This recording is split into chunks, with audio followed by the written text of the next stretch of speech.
Okay. ரெடியா கதை கேட்க? ரொம்ப சூப்பராக உட்காந்துருக்கீங்க, அமைதியாக, ரொம்ப குட் கேர்ளாக இருக்கீங்க. சரியா? இப்போ கதை கேட்டுருவோமா? ஒரு ஊரில் ஏசப்பா வந்து முந்தி 2024 வருஷத்துக்கு முந்தி வாழ்ந்து வந்தாங்களா?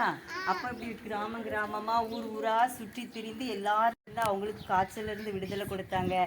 உடம்பு சரியில்லாமல் இருந்து அவங்களுக்கு சுகம் கொடுத்தாங்க. அப்படி நன்மை செய்கிறவராக யார் ஏசப்பா யார் சுற்றி திரிந்தா?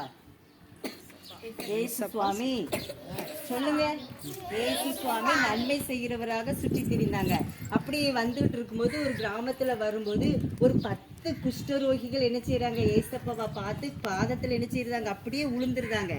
என்ன, ஏசு ஐயரே எங்களுக்கு இறங்கும் அப்படின்னு சொல்லி ஜபம் பண்றாங்க. ஒரு சின்ன ஜபம் தான் பண்ணாங்க. ஏசு ஐயரே சொல்லு, எங்களுக்கு இறங்கும். சொல்லு, ஏசு ஐயரே சொல்லு, எங்களுக்கு இறங்கும் அப்படின்னு ஏசப்பாட்ட என்ன செய்யறாங்க? ஜெபம் பண்றாங்க. உடனே ஏசப்பா என்ன செஞ்சுட்டாங்க? உடனே ஊசி போட்டாங்களா, மாத்திரை கொடுத்தாங்களா? ஒண்ணுமே பண்ணல. நீங்க போய் ஆசாரியனுக்கு உங்களை காண்பீங்க, நீங்க சுகமாயிருவீங்க அப்படின்னு சொல்லி எழுப்பிட்டாங்க. உடனே ஏசப்பா சொன்ன அந்த வார்த்தையை நம்பி என்ன செய்தாங்க? அந்த 10 குஷ்டரோகிகளை என்ன செய்துட்டாங்க? போயிட்டாங்க. ஆசாரியர்கள்னா யாரு? ஊழியக்காரங்க, போதகர்கள். சரியா? அவங்கள போய் நீங்க போய் பாருங்க, உங்களுக்கு சுகம் கிடைச்சிரும் அப்படின்னு சொன்னோன்னா அவங்க இப்படி இந்த தெருவுல இருந்து அந்த தெருவுக்கு நடந்து போகும்பொழுதே அவங்களுடைய குஷ்டரோகம் எல்லாமே என்ன செஞ்சுட்டு மாறிட்டு. குஷ்டரோகம்னா என்னன்னு தெரியுமா? யாருக்காச்சும் தெரியுமா? குஷ்டரோகங்கிறது ஒரு வியாதி. உடம்புலலாம் என்ன இருக்கும் தெரியுமா? புண்ணு இருக்கும், கையில் காலில். அது நீர் வடிஞ்சிக்கிட்டே இருக்கும், அது நாற்றம் எடுக்கும். அவங்கள ஊருக்குள்ளே சேர்க்க மாட்டாங்க, வீட்டுக்குள்ளே சேர்க்க மாட்டாங்க. ஊருக்கு வெளியே அவங்க என்ன செஞ்சுருவாங்க? ஒதுக்கி வச்சுருவாங்க. ஏன்னா அவங்க பக்கத்தில் இருக்க முடியாது, அவ்வளோ ஒரு நாற்றம் வீசும் அந்த புண்ணுனால. நீங்கள் பக்கத்தில் பேய்க்குளத்தில் தொழுநோய் மருத்துவமனை லூகாஸ்பத்திரி யாருக்காச்சும் போயிருக்கீங்களா? பேய்க்குளம் பக்கத்தில் இருக்குது. அந்த இடத்துல அந்த வியாதிக்கு என்ன செய்கிறாங்க? மருந்து மாத்திரை எல்லாம் கொடுத்துட்டு இருக்காங்க. அங்கே தங்கி வச்சு அவங்கள என்ன செய்வாங்க? கவனிப்பாங்க. ஏன்னா வீட்டில் அவங்கள கவனிக்க முடியாது. டெய்லி கெட்டு போடணும், டெய்லி என்ன செய்யணும்? ஊசி போடணும், டெய்லி மாத்திரை சாப்பிடணும். அப்படிப்பட்ட ஒரு வியாதி தான் அந்த குஷ்டரோகம். ஏசப்பா என்ன செஞ்சுட்டாங்க? அந்த 10 பேருக்கும் சுகம் கொடுத்துட்டாங்க. உடனே அவன் சுகம் பெற்றதை பார்த்துட்டு, ஐயோ நமக்கு நல்ல சுகமாயிட்ட அப்படின்னு சொல்லிட்டு ஏசப்பாவை எங்க போய் பார்த்து நன்றி சொல்லணும் அப்படின்னு சொல்லிட்டு ஒரே ஒருத்தர் என்ன செய்யறான்? திரும்பி ஏசப்பாவுக்கு வந்து என்ன செய்யறான்? சத்தமா ஏசப்பாவுக்கு என்ன செய்யறான்? மகிமை செலுத்துறான், நன்றி செலுத்துறான்.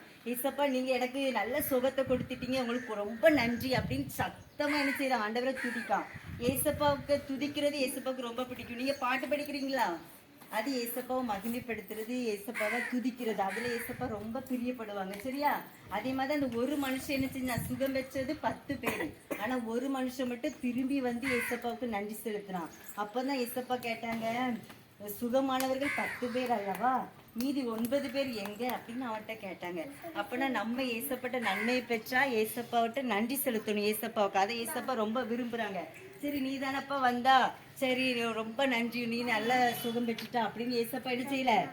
சும்மா இருக்கல. மீதி 9 பேரை தேடுறாங்க. நம்ம 10 பேருக்கு சுகம் கொடுத்தோமே, ஒருத்தன் தானே நன்றி செலுத்த திரும்பி வந்திருக்கா, மீதி 9 பேரை காங்கலையே அப்படின்னு ஏசப்பா என்ன செய்யறாங்க? தேடுறாங்க. அதே போல நீங்களும் ஜபம் பண்ணும் பொழுது ஏதாச்சும் ஏசப்பாட்ட கேட்கும் போது, ஏசப்பாட்ட பெற்றுக்கொள்ளும் போது என்ன செய்யணும்? ஏசப்பா நமக்கு நன்மை செய்துட்டாக்கி ஏசப்பாவுக்கு என்ன செய்யணும்? நன்றி செலுத்தணும். சரியா? ஏசப்பா நீங்க எனக்கு இதை தந்ததுக்கு உங்களுக்கு கொடான கோடி நன்றி, நீங்க எனக்கு இந்த நன்மை செய்திருக்கீங்க, இந்த சுகத்தை கொடுத்துருக்கீங்க, உங்களுக்கு ஸ்தோத்திரம் அப்படின்னு சொல்லி ஸ்தோத்திரத்தினாலும் தேவனை மகிமைப்படுத்தணும். ஏசப்பாவுக்கு அது ரொம்ப பிடிக்கும். நீங்க பாட்டு பாடுறது, துதிக்கிறது, நீங்க ஆக்ஷன் பண்றது எல்லாம் ஏசப்பா பார்த்துட்டே இருப்பாங்க. அதனால ஏசப்பா ரொம்ப சந்தோஷப்படுவாங்க. சரியா? நீங்க ஏசப்பாவை துதிக்கிற பிள்ளைகளா இருக்கணும், நன்றி உள்ள பிள்ளைகளா இருக்கணும், நன்றி அறிதல் உள்ளவர்களா இருங்கள் அப்படின்னு ஏசப்பா வசனத்தில் எழுதி வச்சிருக்காங்க. சரியாம்மா? நீங்க எப்படிப்பட்ட பிள்ளைகளா இருப்பீங்க? அந்த 9 பேரை போல இருப்பீங்களா?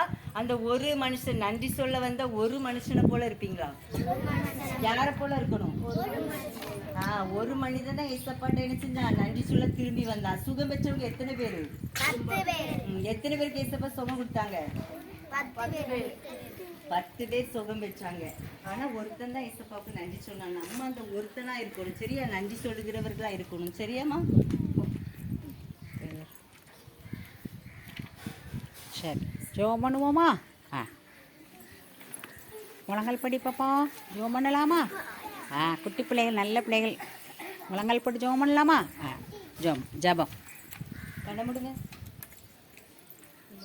விக்ரம் ஸ்தோத்தரிக்கும் ராஜா கர்த்தர் கிருபையாக ஏசப்பா கொண்டு வந்தீங்க ஏசப்பா அதுக்காக நன்றி ஏசப்பா இன்னும் கூட ஏசப்பா இன்னும் வராமல் இருக்கிற பிள்ளைங்க ஏசப்பா அடுத்த வாரம் அநேக பிள்ளைகள் வர கர்த்தர் முடியாது ஜெபிக்கிறோம் ஏசப்பா இப்போது ஆண்டவரே கேட்ட கதை பாட்டு வசனத்தில் ஏசப்பா இந்த பிள்ளைகள் மனதிலே ஏசப்பா நீங்கள் ரீச் செய்ய முடியாத ஜெபிக்கிறோம் ராஜா கர்த்தர் நீங்கள் ஏசப்பா அந்த பிள்ளைகளப்பா இப்பொழுது கேட்டு வந்த வசனத்தின் மூலம் ஏசப்பா தங்களுடைய பாவங்களை ஏசப்பா ரத்தத்தினாலப்பா கழுவி சுத்திகரிக்க நீங்கள் பிள்ளைகளுடைய அப்பா விடைவிடும்படியாக ஜெபிக்கிறோம் ராஜா பிள்ளைகளுக்கு இசப்பா கேட்ட வசனம் ஆண்டவரே இந்த பிள்ளைகளப்பா எப்பொழுது கொண்டிருந்தாலும் தரிசனத்தின் மூலமாக அந்த பிள்ளைகளுக்கு நீங்கள் காண்பிக்கும்படியாக ஜெபிக்கிறோம் ராஜா அந்த பிள்ளைகளப்பா நன்றி உள்ள பிள்ளைகளாகவும் உமக்கு நன்றி உள்ள பிள்ளைகளாக இருக்க நீங்கள் உதவி செய்யுங்க ராஜா இந்த அப்பாவுடைய அப்பா அம்மா எல்லாத்தையும் ஆசீர்வதிங்க ஏசப்பா அந்த கிராமத்து பிள்ளைகளை ஆசீர்வதிங்க ஏசப்பா எங்களப்பா சண்டைகள் நடத்த ஏசப்பா பிறந்த வாசை தந்தை ஏசப்பா அந்த வீட்டையும் கர்த்தர் நீங்கள் ஆசீர்வதித்து மென்மேலும் பழக செய்ய முடியாத ஜெபிக்கிறோம் ஏசப்பா உங்களுடைய கையின் பிரயாசங்களை ஆசீர்வதிங்க எல்லா தேவையையும் சந்திக்க முடியாத ஜெபிக்கிறோம் ஏசப்பா பிள்ளைகளப்பா ஞானத்திலும் வளர்த்தியும் ஏசப்பா உண்மை போல வளர வாழ